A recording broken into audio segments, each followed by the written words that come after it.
Rob and Slim Show. Hey, is this the Rob or Slim? This is Rob. Hey, Rob, it's James Strait. Good. Hey, how you doing, Jim? Good, how are you? How you Great. doing, Jim? I'm Slim. I'm here too, and we have our buddy Christian here, and we also have our friend Pete here, and we are live right now and are also recording live. How you doing, Jim? Good, how are you? Pretty good, man. We're all doing good here. Very nice to talk to you, sir. So now you're a novelist. We got your book here. It's what is it, Rob? World War III, Not How You Imagined. Is this the first book you've ever written?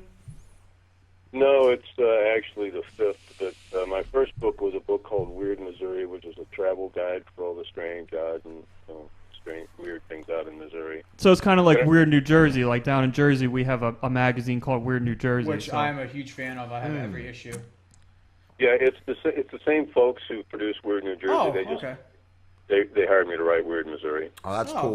that's awesome because I actually recently met Mark and Mark, who are the writers of Weird New Jersey, at a beer fest, and they were really nice guys. So Thank you. I've talked to Mark Human on the phone many times, but we've never met personally. They're a great bunch of guys. They're really cool. so what's the weirdest thing in Missouri?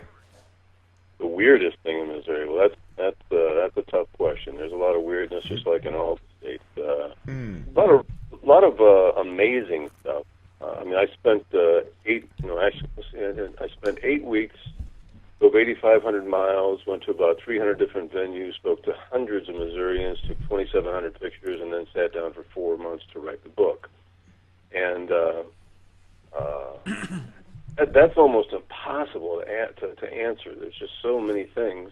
All right, so then how about this? Pick your favorite thing as far as weird things go in Missouri. Well, my favorite thing is it's both weird and inspirational and completely unlikely because I met a fella called Catfish George, and Was he a catfish or something? well, he's huge into catfishing, that's for sure. But he's about 70. He must be about 75 now.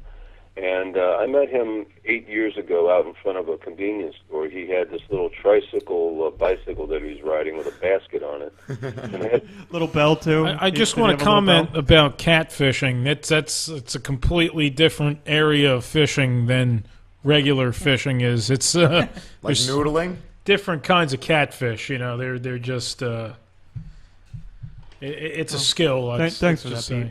Pete. Yeah. Yeah. I am an avid fisherman, and I will attest to that. yeah, he had caught some big catfish, like 130 pounds, 120 Wow. pounds. That is a big catfish.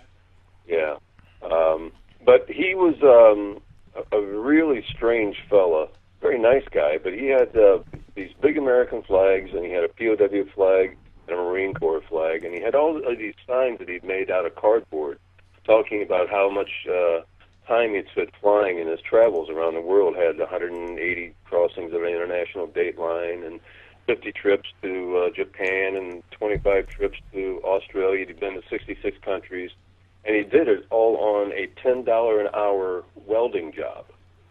And I thought that was pretty impressive. So we sat down and we talked for a few hours, and we've actually become good friends. We've over the years have probably exchanged 100 snail mail type letters back and forth.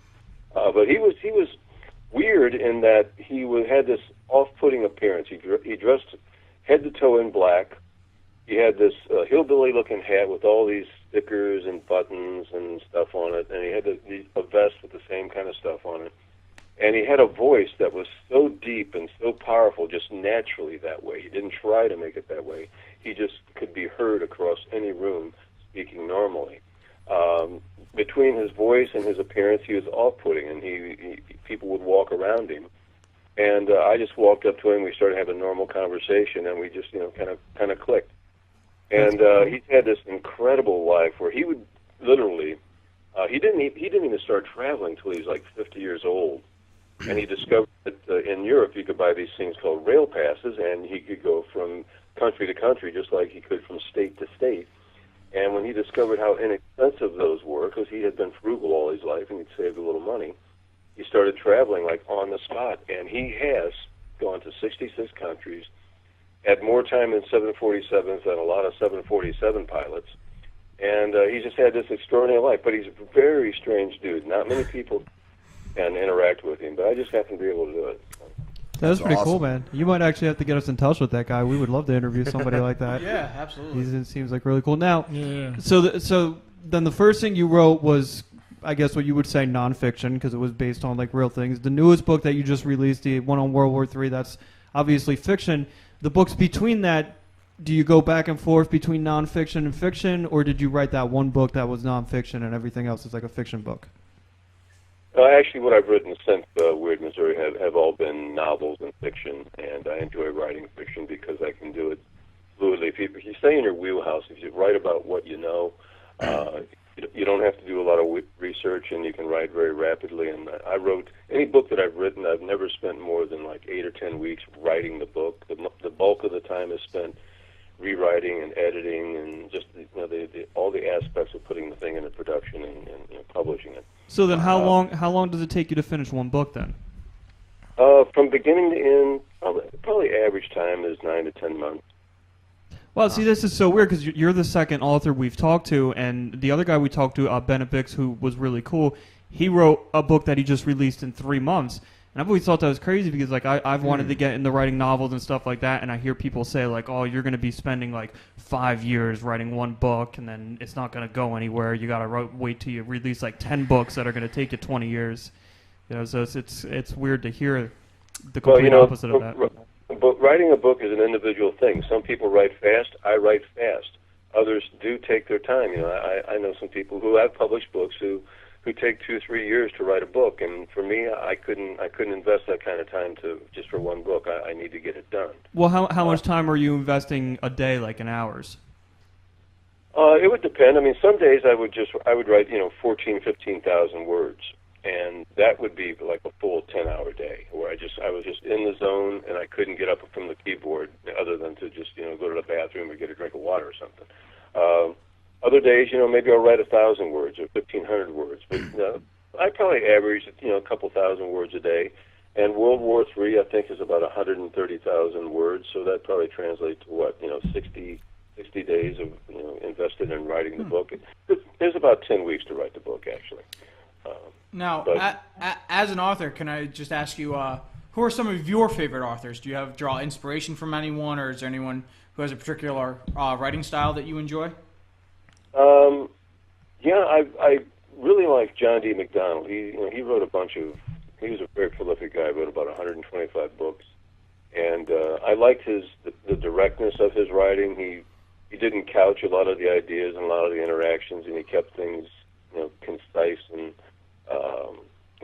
I kind of I attempt to write with very little background on the characters, just enough to give you a feel for what kind of human being they are and why they are the way they are. But I don't go into the minutia about their life and they fell down and scratched their knee and being good. So it's not like Stephen King, who will give you just pointless information about like a character's father's grandfather or something. That's not my style. That's cool, man. No.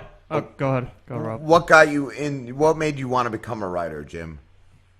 Well, I flew airplanes for a living for 30 years, and then in about 2005, I had a stroke, and that took me out of the airplane. So I had to decide what I was going to do with the rest of my life, and in my recovery period, where I had a diminished capacity, I decided I was going to go into talk radio. And everybody asked, well, how are you going to do that? And I said, I don't know, just hide and watch. And basically what I did is I paid for an introduction to an established talk radio personality in Philadelphia.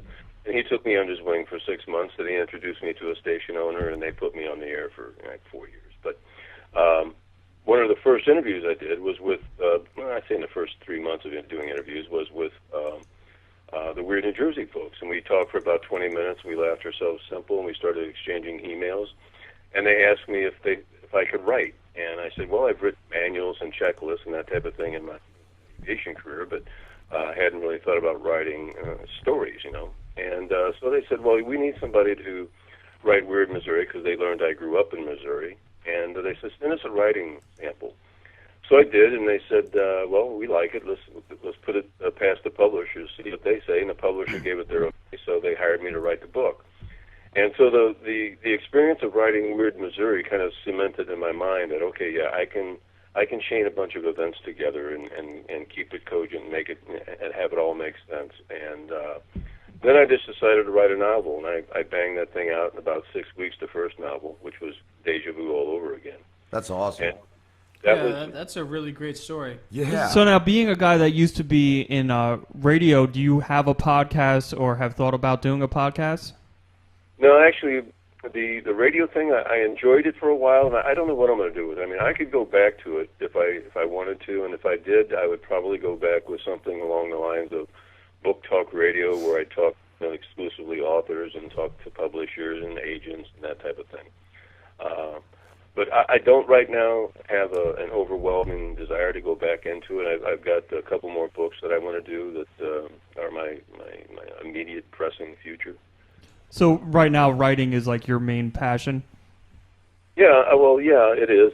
Well, I write during the winter months because during the summer months I'm too physical to sit down and write. During the summer months, I compile a bunch of notes. I'll be out riding my bike and I'll think of something that would be ideal for a character to say, and I'll make a note so that I can include that at some point in time in the story. So I've got a bunch of notes for my next book, and so as soon as it really gets cold here, where it limits what I can do outside because I don't ski or snowshoe and that kind of thing like that, then I will probably lock horns with the computer and just bang out a book between now and probably February. Now, do you feel like you have a certain amount of stories in you, or is it something that constantly flows out of you? Like, because I've heard Kevin Smith say that when he started, he only had a certain amount of stories inside him.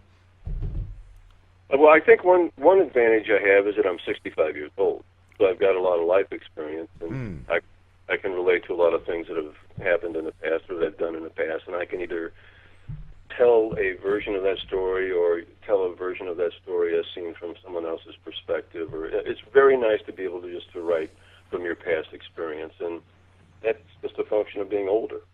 That's cool. And I don't think I have a limited number of stories in me. In fact, one of the problems I have with writing any novel is I've had several false starts. Well, I'll put 30,000 words down, and then at the end of that 30,000 words, I think it's not really clicking. Wow. And then I go off on another story that's just as interesting.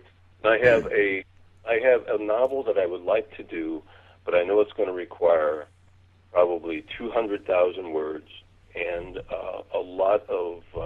probably a lot more research than I've ever done in the past. I think that's probably the novel that will find me ultimately, but I keep putting it off because, number one, it's going to be pretty much a challenge. But off of that novel, I have, I thought of another 15 novels I could do just on a similar line. So if I wanted to, I could probably write a real long series around that story. But no, I don't think I'm going to run out of ideas. I think the problem is I have too many ideas. Now I got a question. As an author, back in the day, there were before like the internet, an author or anybody writing anything would have to go out and actually like research things. Like they would go out and talk to people or see things. Now a lot of people, you could just go on the internet and find out whatever you need. What is your approach to research? Yeah, that's a great point because I used to do a lot of research in the library, and what used to take me 2 or 3 days in a week to do, I can literally do in 15 minutes online. So the internet is an absolutely incredible research source, and but fortunately, to this point, I've wrote about what I know, what I've experienced, and I don't have to do a lot of research. Like in Deja Vu all over again, it has some fairly complex portions to it, but the only thing I really needed to research is I needed to learn how much the International Space Station would weigh if it were on the ground, which is right around 1 million pounds, and I needed to know where over planet Earth you would need to execute a deorbit burn to land at Rogers Dry Lake bed just west of Edwards Air Force in California, which happens to be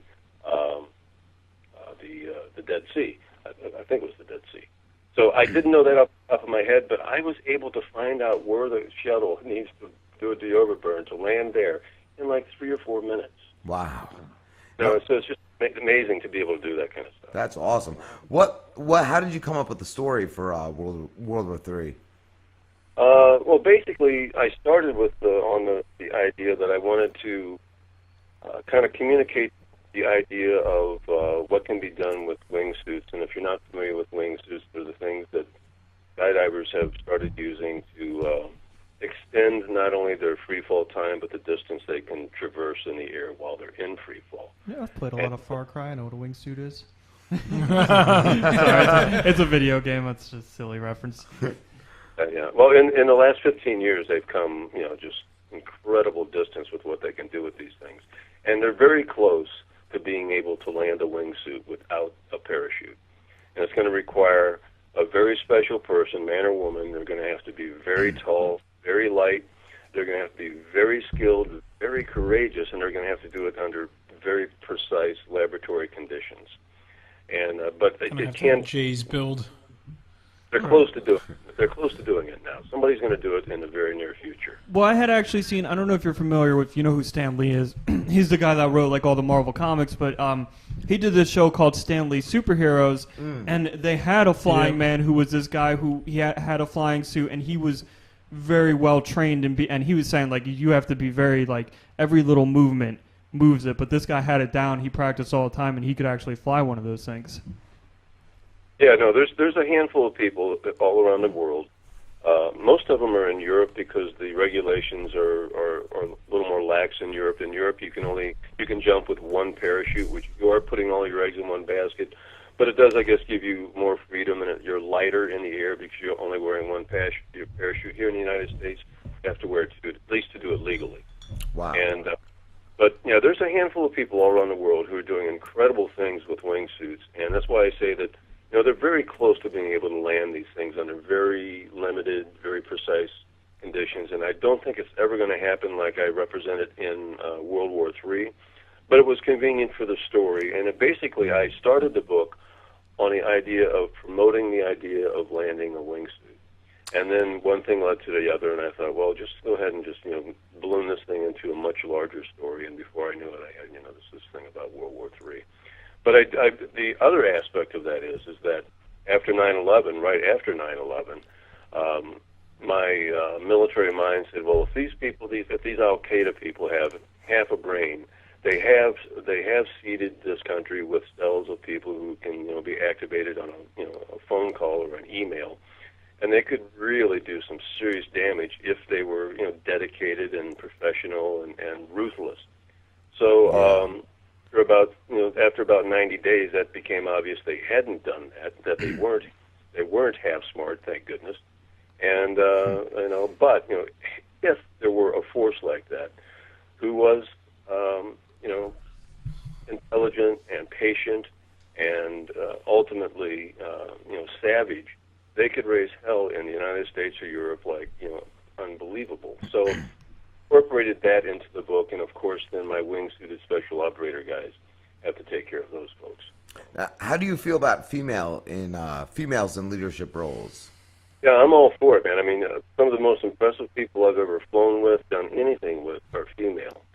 And if you ever sell a female short, you better be ready to pick yourself up off the ground. Yeah, there's also a lot of ruthless women out there, too. So. Yeah, who don't know that? Pete, you were actually telling me that the Mongols, their women used to train. Yeah. Really? The Mongol, not just the Mongols, but all the steppe nomads. Their women were trained to fight, and one group, the Sarmatians. The women couldn't get married until they had murdered a foe in battle. So, Wow. I mean, the steppe is. I listen to I've been listening to Dan Carlin's podcast, his history. He was saying the steppe is where the legends of the Amazon come from. So I have also I've always been interested in kind of like the Japanese history with the samurai and stuff. And a lot of people don't realize that the Japanese samurai devoted a whole sect of martial arts specifically to train For women assassins and women they call warriors those the kunoichi. Yep. You can't underestimate a woman scorned. Absolutely. Those bras are tough. I'll have no fury. Absolutely. You don't even have to make one mad. So I've always been impressed with the abilities of women, and yeah, not only can they do leadership roles, but they can do physical combat as well as many male soldiers. So putting them on the front lines, I mean, they are vulnerable to the sexual aspect of things, the bad news that can happen there. But other than that, no, I think women can hold their own on the front line, and we're just not psychologically prepared for it right now. It'll take a while for us to embrace it and get used to it, but 25 years from now, we might find that there's some really hardcore female special operators out there. So I think it's a little ironic that you wrote a book on World War III, because a lot of people think where we're going right now, where things are headed with Putin and with ISIS and all that stuff, that we're on the verge of World War III. What do you think? Yeah, it was good timing for the title. I guess it depends on how you define World War.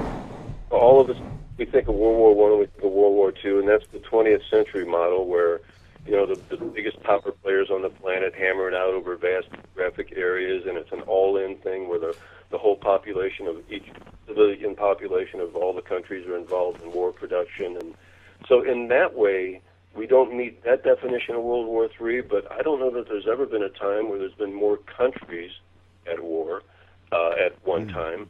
And I don't know that it's ever had a larger, at least psychological ripple effect all around the world than right now. So maybe you got to redefine what a world war is, and maybe if you accept the new definition, maybe we are in a war. I think that we already are in World War III. We just don't know it yet.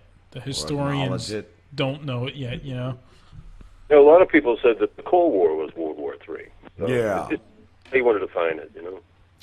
So, Jim, what are your opinions on the media, on like Fox News or any of the cable news? CNN, Fox News, they're all Fox News because the women are better looking.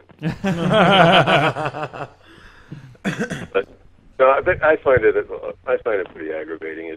I grew up on the media in the era of Walter Cronkite and Huntley Brinkley, and these guys essentially would look into the camera, read the news, and they wouldn't offer an opinion. They would just tell you the news, and it was up to you to decide what was coming down. Yeah. And now you've got polarized, synthetical news organizations and CNN. Well, this is how I see it. You got Fox News that toes the Republican Party line. Yeah. And then you got CNN who toes the Democratic Party line. So both of them are just looking at things from their own perspective, but they're not actually just giving you hard news. You know what I mean? No, they give you the news, but then they want to reinforce the news from with their personality. And tell you how to feel about it. If you're susceptible to that reinforcement, then you're impacted by it, and you should just be learning the events that have happened, and you make your own decisions based upon that. But so no, I find the cable news networks to be aggravating, but they are our main source of news now. And like I said before, I choose Fox because the girls are better looking. Yeah.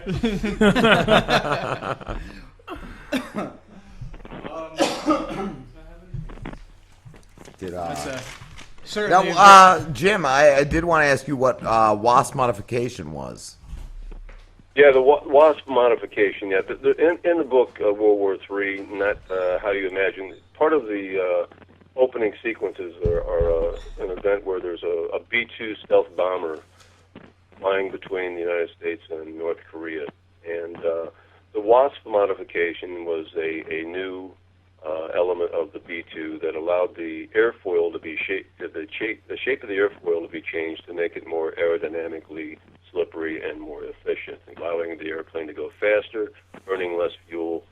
And it was a super secret thing, and it ultimately led to trouble. But the WASP modification is something that I would imagine, I don't know that for sure, but I would imagine that they played around with something similar to that, because it just seems to me to be an obvious direction to go.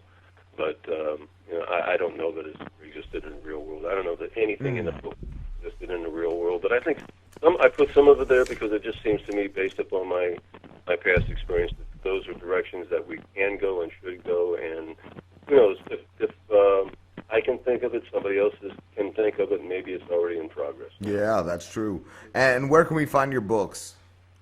Amazon.com is doing real well on Amazon.com. In fact, I think you mentioned World War III, and the title is World War III, and I think it has come out at the right time, and it has been selling real well. It's available at Amazon.com, Barnes and Noble, and really just about any other book retailer online. So that's awesome. Thank you so much for this interview. Yes, this has been a great interview, and thank you so much for appearing on our show. Hey, Rob and Slim, thank you for having me on. I appreciate it. Yeah, thank you, Jim. Take care, man. Bye. Best of luck. Danny Bull. Show us your tits. Danny Bull. I'm done. Titties. Signing off. Show us your tits.